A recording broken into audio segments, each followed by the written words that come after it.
So me and my mum are about to make homemade McDonald's cheese bites.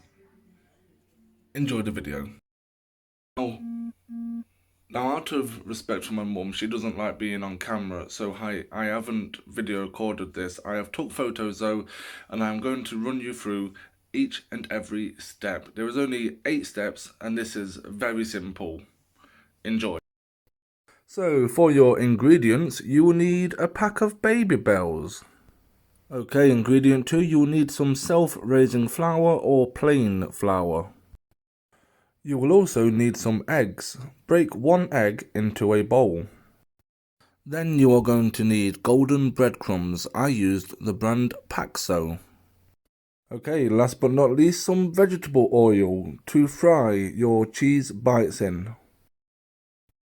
Now yes, that is what you need for the ingredients. Now let's have a look at cooking. So take your Baby Bell out of the wrapper and place it in the flour like so, making sure you cover both sides. Okay guys, now take your floured covered Baby Bell and place it into the egg and give it a good swirl round, making sure it's covered. Now yes, funny enough, take your Baby Bell again and place it into the breadcrumbs and make sure it is entirely covered. If done correctly, it should look something like this.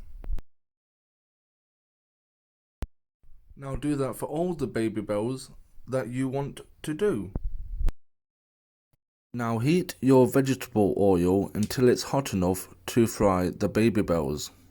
Remember, not too high so they don't burn.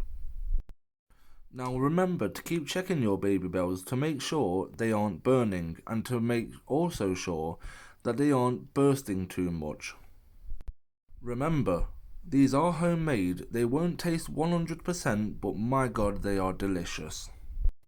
This should take 3 minutes.